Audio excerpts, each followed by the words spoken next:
Mentes queridas y sospechosas, sean bienvenidos a esta nueva entrega.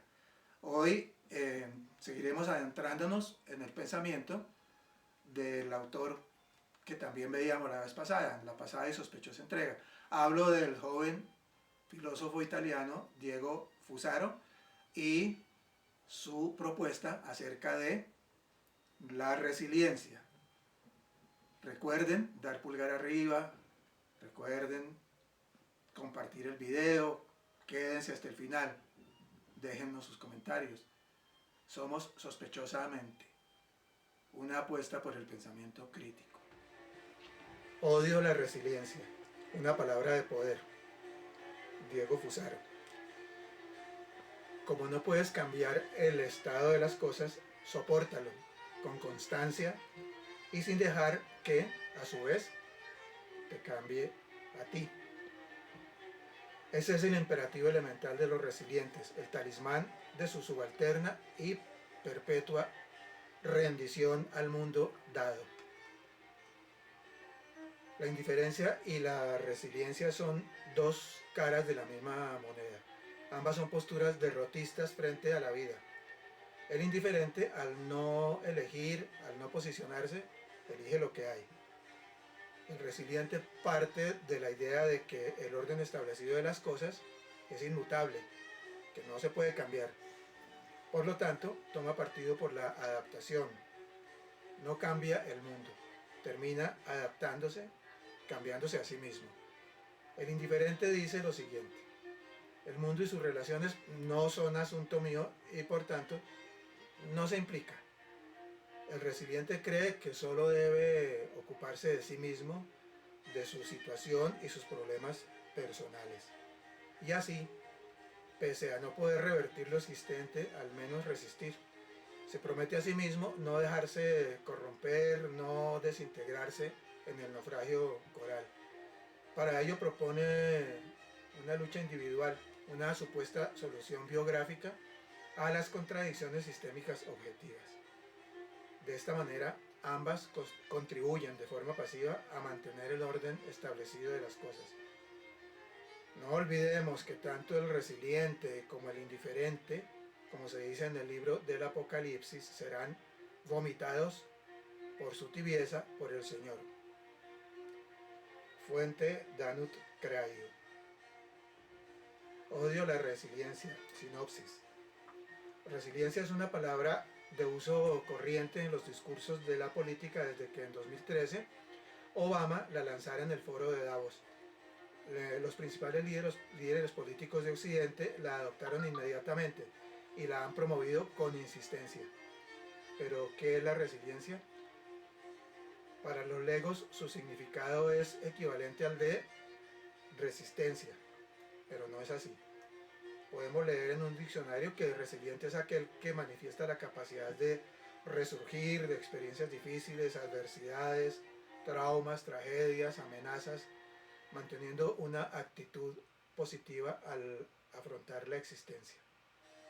En la práctica, es el que sufre y supera la desgracia y que, frente a la injusticia, en lugar de rebelarse, prosigue su camino adaptándose, ignorando las cadenas que lo tienen sometido. Es decir, el Homo resiliens ha aceptado ser sumiso en lugar de revolucionario, adaptable en lugar de contestatario. Ha optado por hablar el idioma de su enemigo de clase, creyendo en el progreso y sobre todo, asumiendo mansamente el comportamiento que los amos siempre han soñado de los esclavos. ¿No es acaso el sueño inconfesable de todo amo gobernar esclavos dóciles y sumisos, en una palabra, resilientes? Los últimos 10 años cuentan la historia de nuestra resiliencia. Como se dijo, Obama utilizó el término en el foro de Davos el 11 de septiembre de 2013. Ahora, en todas partes se habla de resiliencia, medios de comunicación, discursos de gobernantes, etc. El sujeto resiliente resulta ser ideal dentro de la actual cultura al aceptar que la que vive es la única realidad y que debe, por tanto, aceptarla. Afirma Fusaro que existen dos usos de la palabra resiliente, uno bueno y el otro no. El primero tiene que ver con el aspecto psicológico, la capacidad de responder y reponerse de los traumas y adversidades irreversibles. El otro, el ideológico, es el que prevalece. La palabra resiliente se transforma entonces en instrumento de poder, exigiéndonos una actitud de resiliencia que nos obligue a aguantar y sufrir en silencio, asumiendo como irreversibles circunstancias que no lo son, que pueden ser transformadas, como las estructuras sociales, económicas o políticas, y la resiliencia se convierte entonces en algo a lo que hay que adaptarse, algo antirrevolucionario, y la injusticia, la desigualdad y la miseria son asemejadas a factores como el duelo, la enfermedad incurable o cualquier otra adversidad, en cuyo caso lo único posible es aceptarlas y asumirlas con la indiferencia de quien no toma partido y acepta el mundo tal como es. El indiferente y el resiliente, al no elegir, eligen lo que hay, no por bueno, sino por inmutable, cambiándose a sí mismos y buscando dentro de su individualidad la forma de resolver conflictos de tipo social, económico o político. Así, indiferentes y resilientes ven el mundo de manera pasiva, acentuando la fatalidad con la que lo perciben, como regido por un inapelable destino. Entonces, el Homo resiliens siente que ha perdido todo por lo que podía luchar y lo invade el desencanto de la posmodernidad, pero se adapta a ello y brota en él un optimismo que le hace ver en los hechos adversos una oportunidad de mejorar. La adaptación se convierte en secreto de la felicidad. Ya no piensa en claudicar, solo en adaptarse a todo, en lo que, como diría Zygmunt Bauman, lo convierte esa sociedad líquida. Un sujeto líquido, pero débil porque acepta la superioridad de esa fuerza que lo somete, convirtiéndolo en su esclavo, que no ve otra alternativa. Forma entonces parte de una masa que también aceptó esa forma de violencia, la explotación de una mayoría para el beneficio de unos pocos. Es lo que ha traído consigo el modelo político-económico neoliberal impuesto. Cae y se levanta, una y otra vez, sin atreverse a cuestionar y sin el más mínimo pensamiento crítico, acepta hablar el mismo lenguaje de quien o de lo que lo somete. Para Marx y Engels, no solo las ideas son dominantes, también lo son las palabras, que hacen ver como algo bueno, natural y justo al orden social, determinando y dominando el pensamiento al monopolizarlo todo. Medios de comunicación, de producción, todo. El ser entonces expresa de la apatía y al adaptarse y no oponer ninguna resistencia y transforma su resiliencia en resignación. En tanto, los poderosos del orden mundial, nada resilientes, han transformado al mundo con su sentido totalmente capitalista. Gracias, Claudio Álvarez Terán. Nuestra sospechosa posmodernidad y nuestra sociedad sospechosamente resiliente, indiferente o resignada. El fin de la historia, pareciera esta la realidad. En su libro El fin de la historia y el último hombre, Francis Fukuyama expone una polémica tesis.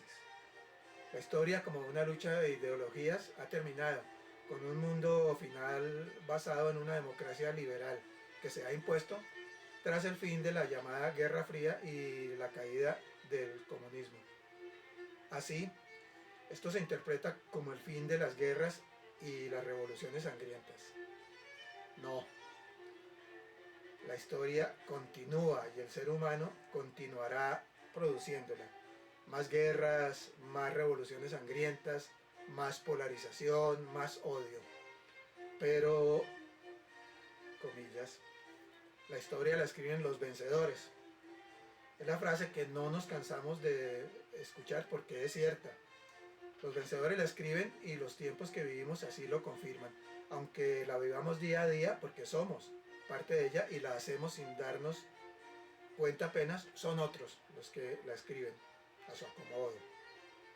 La caída del comunismo y los sistemas socialistas, como dijimos en la anterior y sospechosa entrega, para Fusaro fue la peor tragedia geopolítica que sufrió el mundo en el siglo XX, puesto que implicó la desaparición de cualquier sistema de pensamiento alternativo. Por eso, la única historia que conocemos ahora es la que escriben en estos tiempos llamados posmodernidad, el neoliberalismo con la total libertad de mercado y la cada vez menor participación e injerencia del Estado. Capitalismo total y desenfrenado, que cada vez en mayor proporción conduce a que muy pocos posean casi todo y una minoría codiciosa explote y viva a expensas de una enorme mayoría que, resiliente, indiferente o resignada, lo acepta y se adapta sin ofrecer ninguna resistencia, al considerar que es la única opción, no hay otra, y que, como lo afirma Fusaro, halla al adaptarse una aparente felicidad, aceptando los mendrugos que la clase, cuyo idioma aprendió a hablar y a la que paradójicamente apoya y defiende, le arroja. La aberrante desigualdad en la distribución de la riqueza a nivel mundial, el 1% de la población del mundo ha acaparado casi 2/3 de la nueva riqueza generada desde 2020, valorada en 42 billones de dólares, casi el doble, el 99%, que el 99% restante.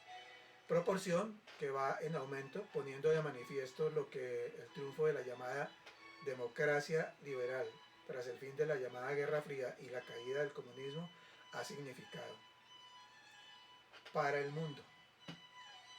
Esta vez, uno de los nuevos relatos que a su vez la posmodernidad nos ha traído tras la caída de los grandes metarrelatos dejados por la modernidad.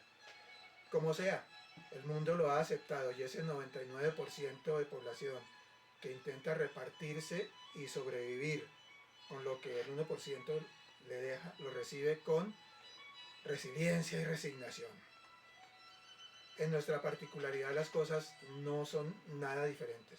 Nos hemos ganado el nada honroso derecho de ser y figurar entre los países más desiguales del mundo, si no el más, en cuanto a la distribución de la riqueza y la posesión de la tierra. Datos recientes muestran que el 50% de la población más pobre tenía el 4% de la riqueza de los hogares, el 10% más rico concentraba el 65% y el top 1% era dueño de 1/3 de toda la riqueza. Según el DANE, tras la pandemia y el manejo que el gobierno de entonces dio a la economía, el 42% de la población quedó en condición de pobreza, 21 millones, que difícilmente pueden hacer 3 comidas al día, mientras el 15%, 7.5 millones, llegó a la pobreza extrema, sin poder muchas veces hacer aunque sea una comida al día. Entonces, ante tal situación, resiliencia, indiferencia, resignación, es lo que la clase dominante pretende mantener. Una población adaptada, obediente, mansa y callada, que siga creyendo que es lo que le toca, que no puede ser de otra forma, o como se les escucha decir a curas y religiosos, es la voluntad de Dios y hay que acatarla. Entonces, una mente que sospecha se pregunta si en realidad eso puede ser cierto. Si ese Dios al que hacen referencia expresa como voluntad que una minoría, que lejos de generar y distribuir riqueza, la acumula y acapara, al tiempo que la enorme minoría soporta hambre y necesidades mientras se les escucha decir, es que el pobre es pobre porque quiere, o es que quieren todo regalado, revictimizándolo una y otra vez después de arrebatarle dignidad, futuro, oportunidades y derechos, porque estos fueron convertidos en mercancías. Vaya Dios capitalista y neoliberal, ese que invocan.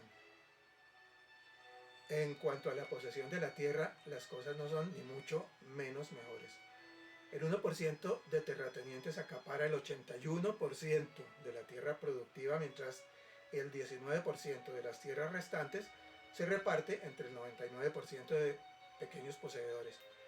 Los primeros destinan sus enormes latifundios a la ganadería extensiva en tierras que han sido arrebatadas a sangre y fuego a sus legítimos dueños por grupos narcoparamilitares al servicio de terratenientes, ganaderos, políticos e industriales que las convirtieron en símbolo de poderío, tanto económico como político.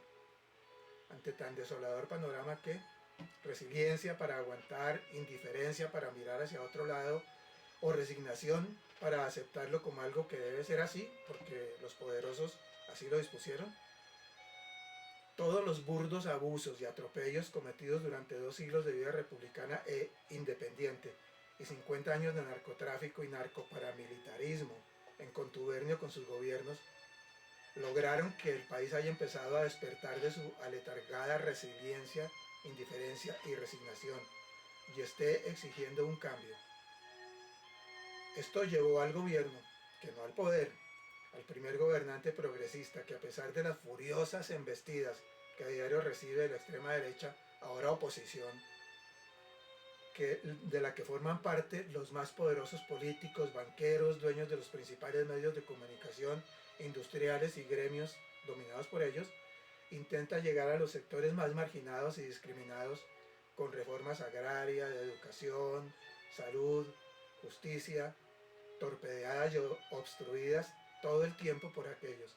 Ha logrado recuperar y entregar tierras a los campesinos y sacar de la pobreza a 1.600.000 personas y 1.200.000 de la pobreza extrema, luchando contra una enquistada corrupción estructural dominada por el narcotráfico y la politiquería que, con toda clase de marrullas, trampas y leguleyadas, tratan de impedirlo, buscando su caída y dispuestas a llegar a extremos como el magnicidio, para impedir que el cambio pueda darse. Desconcierta entonces ver cómo parte de una sociedad en la que abundan los cuerpos pobres poseídos por espíritus de clase alta, que al haber alcanzado un nivel de vida algo mejor y debiendo a los bancos todo lo que ostentan, creen y sienten que ya son parte de las poderosas élites, que ilusos, cuyo lenguaje aprendieron a hablar y hacen gala de un racismo, clasismo y aporofobia todavía más rabiosos. Le siguen, apoyan y votan por los corruptos e ineptos candidatos que ellas les presentan en cada remedio de jornada electoral democrática, con la que han disfrazado su siniestra y sangrienta dictadura, porque no ha sido otra cosa que una eterna, sangrienta y siniestra dictadura. Ahora pretenden volver a embrutecer a ese pueblo al que desprecian y del que solo se sirven para obtener sus votos, para que les vuelvan a creer y les permitan gobernar de nuevo, para volver a robarlo y reírse en su cara. Entonces, una mente que sospecha se pregunta y pregunta a su vez a las mentes de quienes la siguen y sospechan con ella. Volver a adaptarse, resignarse y aceptar resilientes que los burdos atropellos y abusos regresen y junto con la guerra y la violencia se perpetúen. Cada una de las sospechosas mentes que nos siguen y sospechan con nosotros hallará en su conciencia la respuesta. Nuestra sospechosa posmodernidad y nuestra sociedad sospechosamente resiliente, indiferente o resignada. Llegamos así al final de esta sospechosa entrega. Gracias por acompañarnos y reitero, recuerden, pulgar arriba, recuerden compartir y sobre todo seguimos apostando por el pensamiento crítico. Esperamos que la semilla del pensamiento crítico germine y se reproduzca en las mentes sospechosas de todos los que nos siguen.